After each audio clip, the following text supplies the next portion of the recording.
بسم اللہ الرحمن الرحیم۔ السلام علیکم سامعین، امید ہے آپ سب خیریت سے ہوں گے۔ حضرت موسیٰ علیہ السلام کے قصے کو آگے بڑھائیں گے۔ موسیٰ علیہ السلام اپنی قوم کو لے کر ایلیا کے قریب پہنچ گئے۔ اس کو القدس بھی کہا جاتا ہے۔ یہ فلسطین کا دارالخلافہ تھا۔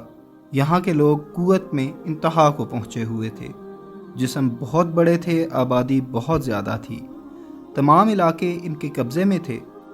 موسیٰ علیہ السلام نے بنی اسرائیل کو ان سے جنگ کا حکم دیا۔ ایلیا کے لوگوں کو خبر مل گئی۔ انہوں نے قلعوں کے دروازے بند کر لیے اور جنگ کی تیاریاں شروع کر دیں۔ یہ دیکھ کر بنی اسرائیل کے دل لرز گئے۔ ان لوگوں نے جنگ سے انکار کر دیا۔ بنی اسرائیل ایک بزدل قوم تھی۔ وہ بہانے بنانے لگی۔ کوئی کہتا ہمارے بعد ہماری بکریاں کون چرائے گا، کوئی کہتا ہم فرعون کی غلامی میں 400 سال تک رہے، تب کبھی جنگ نہ کی تو اب کیوں کریں۔ موسیٰ علیہ السلام نے فرمایا، تم سب مل کر ایک بار وار کرو، فتح تمہاری ہی ہوگی۔ مگر وہ نہ مانے۔ سورہ مائدہ آیت نمبر 21 میں ہے، اے میری قوم، اس مقدس زمین میں داخل ہو جاؤ جو اللہ نے تمہارے نام لکھ دی ہے، اور اپنی پشت کے بل روگردانی نہ کرو کہ پھر نقصان میں جا پکڑو۔ اس پر انہوں نے جو جواب دیا، سورہ مائدہ آیت نمبر 22 میں ہے، انہوں نے جواب دیا کہ اے موسیٰ، وہاں تو زور آور سرکش لوگ ہیں، اور جب تک وہ وہاں سے نکل نہ جائیں ہم تو ہرگز وہاں نہیں جائیں گے۔ ہاں، اگر وہ وہاں سے نکل جائیں تو ہم خوشی سے اس میں داخل ہو جائیں گے۔ ان کا احمقانہ جواب سن کر بنی اسرائیل کے دو بزرگ یوشع بن نون اور کالب بن یوفا بول اٹھے۔ اس بارے میں سورہ مائدہ آیت نمبر 23 میں ہے، دو آدمیوں نے جو اللہ سے ڈرنے والے تھے، جن پر اللہ کا فضل تھا، کہا تم ان کے پاس دروازے میں تو پہنچ جاؤ، دروازے میں قدم رکھتے ہی یقیناً تم ان پر غالب آ جاؤ گے، اور اگر تم مومن ہو تو اللہ پر ہی تمہیں بھروسہ رکھنا چاہیے۔ یہ کس قدر آسان بات تھی۔ بنی اسرائیل کے 1,00,000 آدمیوں میں سے ایک بھی آگے نہ بڑھا، حالانکہ جو 70 آدمی کوہ طور پر گئے تھے وہ بھی ٹس سے مس نہ ہوئے۔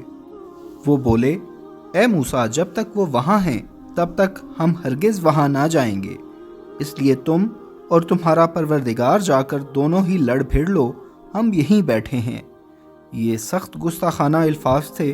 یہ سن کر موسیٰ علیہ السلام نے دعا کی۔ موسیٰ کہنے لگے، الہی، مجھے تو صرف اپنے اور اپنے بھائی کے علاوہ کسی اور پر کوئی اختیار نہیں۔ تو ہم میں اور ان نافرمانوں میں جدائی ڈال دے۔ چنانچہ اللہ تعالیٰ نے ان پر ایک اور آزمائش کا فیصلہ کیا، جس کا ذکر سورہ مائدہ آیت نمبر 26 میں ہے۔ ارشاد ہوا کہ زمین ان پر 40 سال تک حرام کر دی گئی ہے۔ یہ خانہ بدوش لوگوں کی طرح زمین میں سرگرداں پھرتے رہیں گے، اس لیے تم ان فاسقوں کے لیے غمگین نہ ہونا۔ پھر اللہ تعالیٰ نے موسیٰ علیہ السلام کو حکم دیا کہ ان کو ساتھ والی بستی میں لے کر چلے جائیں۔ وہ لوگ چلتے رہے لیکن وہ بستی نہ آئی۔ یہ لوگ 40 سال تک اس میدان میں بھٹکتے رہے۔ اس میدان کو وادی تی کہا جاتا ہے، البتہ انہیں کھانے پینے کا سامان ملتا رہا۔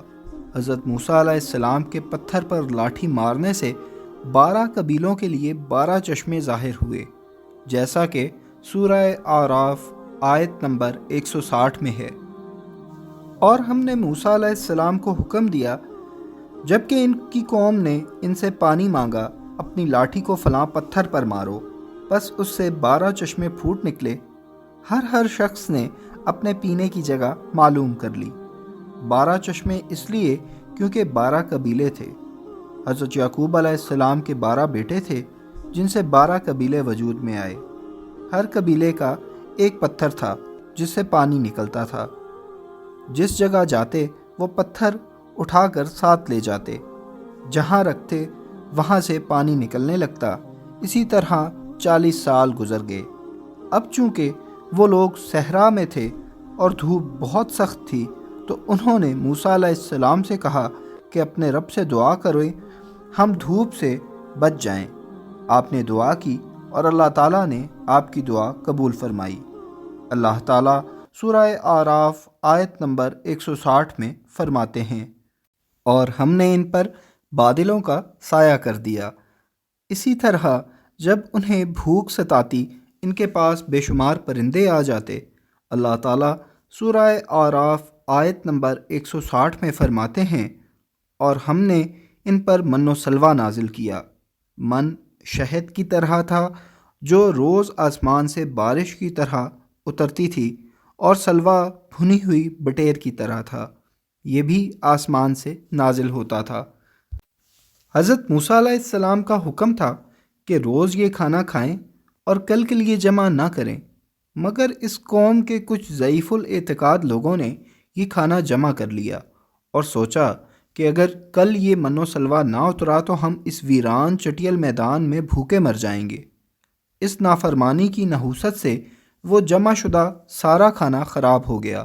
کہا جاتا ہے کہ کھانے کا خراب ہونا اور گوشت کا گلنا سڑنا اسی کے بعد شروع ہوا۔ پہلے خراب کھانا نہ ہوا کرتا تھا۔ یہ تھی بنی اسرائیل سے متعلق من و سلوا کا واقعہ۔ اللہ سے دعا ہے کہ ہمیں نافرمانی سے بچائے اور انبیاء کرام کی پیروی کرنے کی توفیق عطا فرمائے۔ جزاکم اللہ خیر۔